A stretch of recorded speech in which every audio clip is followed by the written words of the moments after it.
whether you prefer to sprint, swim, walk, or crawl from one place to another on Earth, you can enjoy close-up views of our planet's unlimited supply of things to notice. You might see a vein of pink limestone on the wall of a canyon, a ladybug eating an aphid on the stem of a rose, a clamshell poking out from the sand. All you have to do is look.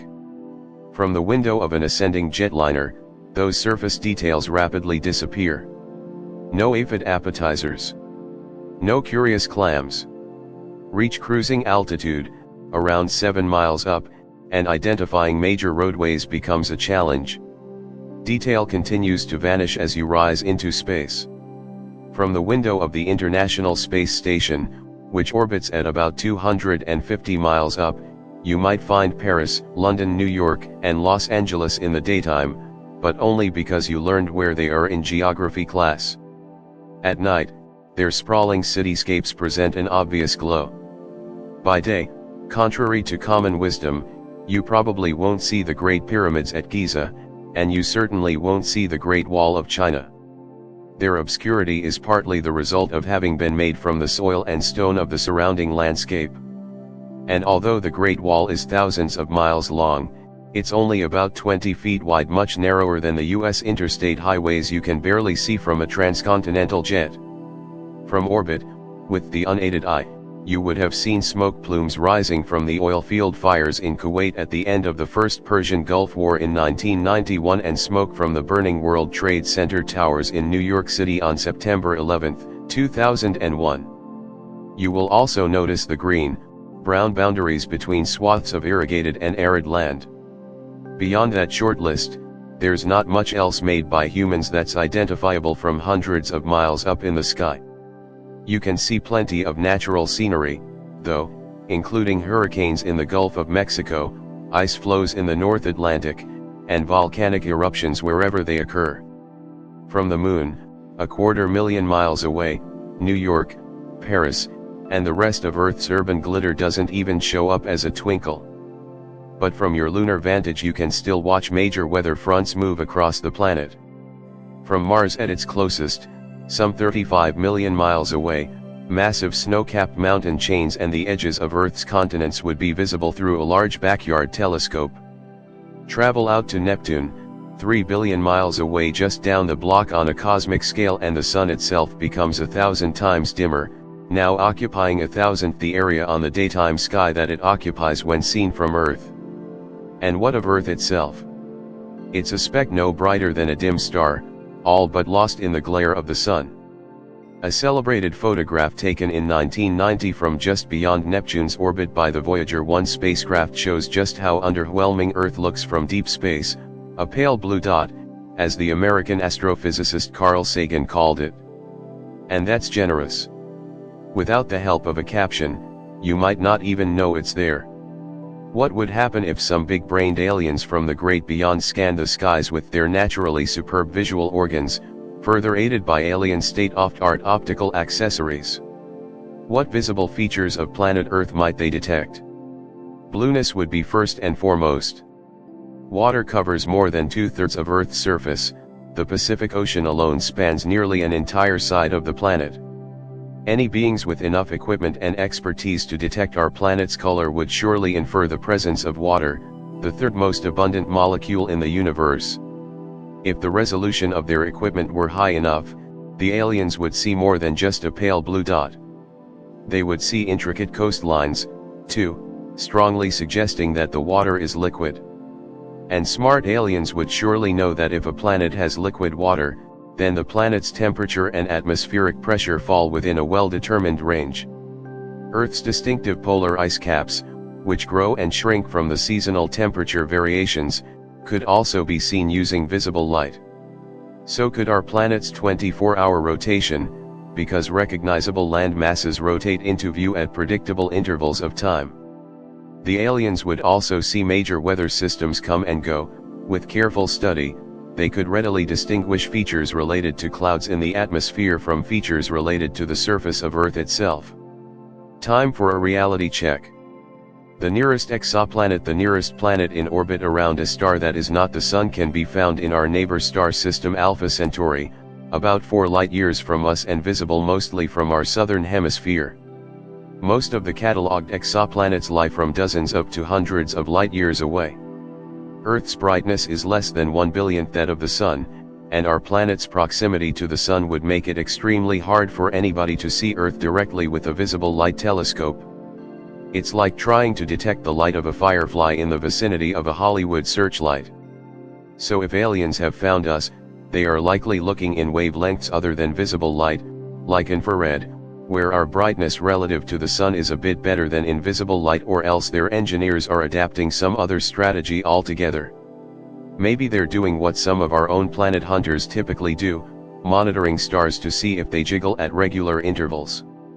A star's periodic jiggle betrays the existence of an orbiting planet that may be too dim to see directly. Contrary to what most people suppose, a planet does not orbit its host star. Instead, both the planet and its host star revolve around their common center of mass. The more massive the planet, the larger the star's response must be, and the more measurable the jiggle gets when you analyze the star's light. Unfortunately for planet-hunting aliens, Earth is puny, so the Sun barely budges, which would further challenge alien engineers.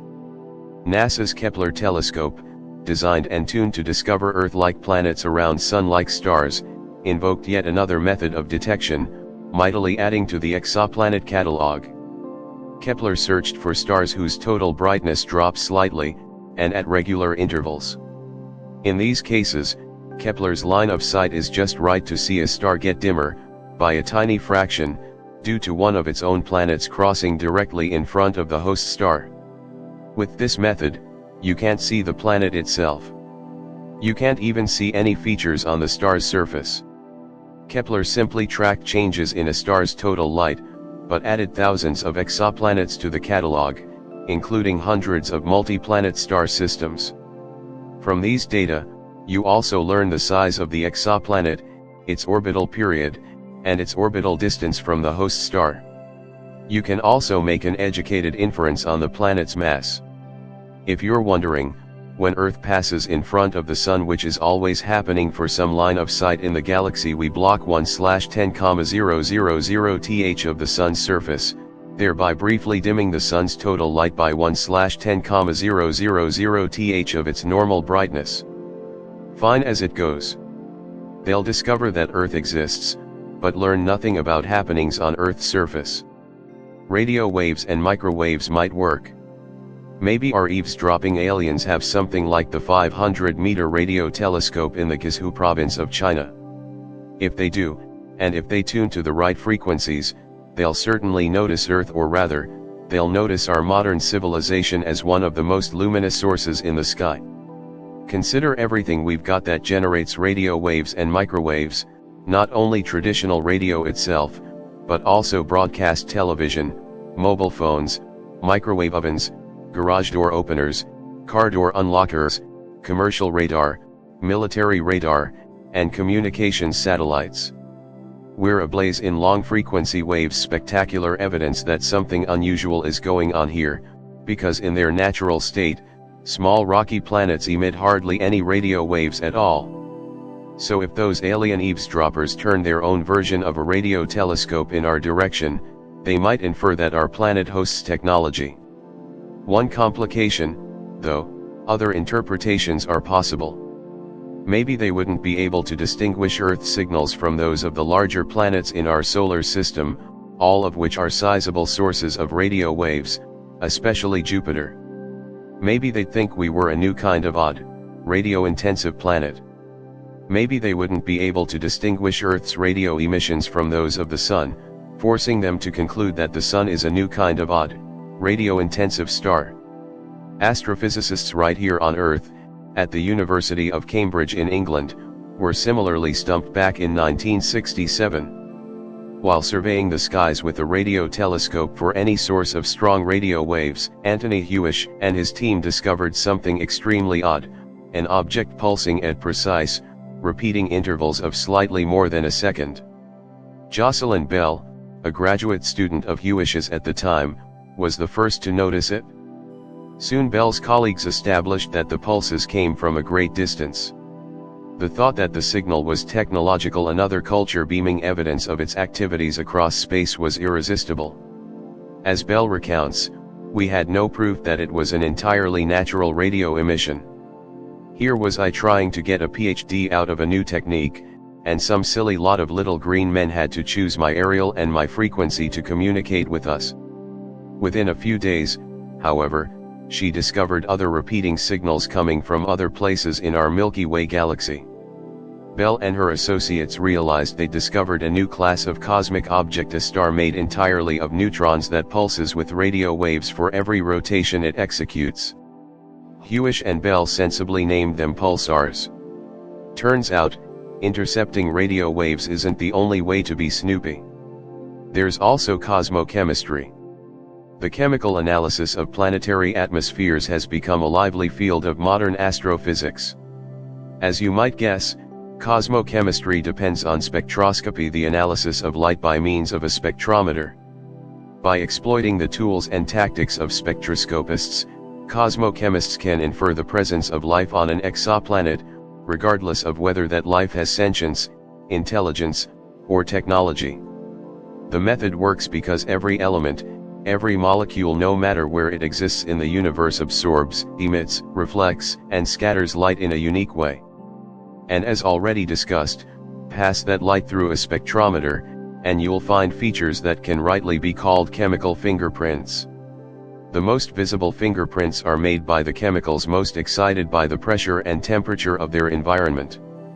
Planetary atmospheres are rich with such features. And if a planet is teeming with flora and fauna, its atmosphere will be rich with biomarkers, spectral evidence of life. Whether biogenic, produced by any or all life forms, anthropogenic, produced by the widespread species Homo sapiens, or technogenic, produced only by technology, such rampant evidence will be hard to conceal. Unless they happen to be born with built-in spectroscopic sensors, our space-snooping aliens would need to build a spectrometer to read our fingerprints.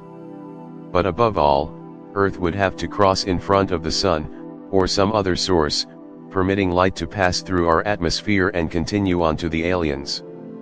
That way, the chemicals in Earth's atmosphere could interact with the light, leaving their marks for all to see. Some molecules, ammonia, carbon dioxide, water, show up abundantly in the universe, whether life is present or not. But other molecules thrive in the presence of life itself. Another readily detected biomarker is Earth's sustained level of the molecule methane, 2/3 of which is produced by human-related activities such as fuel oil production, rice cultivation, sewage, and the burps and farts of domestic livestock. Natural sources, comprising the remaining third, include decomposing vegetation in wetlands and termite effluences. Meanwhile, in places where free oxygen is scarce, methane does not always require life to form. At this very moment, astrobiologists are arguing over the exact origin of trace methane on Mars and the copious quantities of methane on Saturn's moon Titan, where cows and termites, we presume, do not dwell. If the aliens track our nighttime side while we orbit our host star, they might notice a surge of sodium from the widespread use of sodium vapor streetlights that switch on at dusk in urban and suburban municipalities. Most telling, however, would be all our free-floating oxygen, which constitutes a full fifth of our atmosphere. Oxygen, which, after hydrogen and helium, is the third most abundant element in the cosmos, is chemically active and bonds readily with atoms of hydrogen, carbon, nitrogen, silicon, sulfur, iron, and so on. It even bonds with itself. Thus, for oxygen to exist in a steady state, something must be liberating it as fast as it's being consumed. Here on Earth, the liberation is traceable to life. Photosynthesis, carried out by plants and many bacteria, creates free oxygen in the oceans and in the atmosphere. Free oxygen, in turn, enables the existence of oxygen metabolizing life, including us and practically every other creature in the animal kingdom. We Earthlings already know the significance of our planet's distinctive chemical fingerprints. But distant aliens who come upon us will have to interpret their findings and test their assumptions. Must the periodic appearance of sodium be technogenic? Free oxygen is surely biogenic. How about methane? It, too, is chemically unstable, and yes, some of it is anthropogenic, but as we've seen, methane has non-living agents as well. If the aliens decide that Earth's chemical features are sure evidence of life, maybe they'll wonder if the life is intelligent. Presumably the aliens communicate with one another, and perhaps they'll presume that other intelligent life forms communicate, too. Maybe that's when they'll decide to eavesdrop on Earth with their radio telescopes to see what part of the electromagnetic spectrum its inhabitants have mastered. So, whether the aliens explore with chemistry or with radio waves, they might come to the same conclusion: a planet where there's advanced technology must be populated with intelligent life forms, who may occupy themselves discovering how the universe works and how to apply its laws for personal or public gain. Looking more closely at Earth's atmospheric fingerprints, human biomarkers will also include sulfuric, carbonic, and nitric acids, and other components of smog from the burning of fossil fuels. If the curious aliens happen to be socially, culturally, and technologically more advanced than we are, then they will surely interpret these biomarkers as convincing evidence for the absence of intelligent life on Earth. The first exoplanet was discovered in 1995, and, as of this writing, the tally is rising through 3,000, most found in a small pocket of the Milky Way around the solar system. So there's plenty more where they came from. After all, our galaxy contains more than 100 billion stars, and the known universe harbors some 100 billion galaxies. Our search for life in the universe drives the search for exoplanets, some of which resemble Earth not in detail, of course, but in overall properties. Latest estimates, extrapolating from the current catalogs, suggests as many as 40 billion Earth-like planets in the Milky Way alone. Those are the planets our descendants might want to visit someday, by choice, if not by necessity.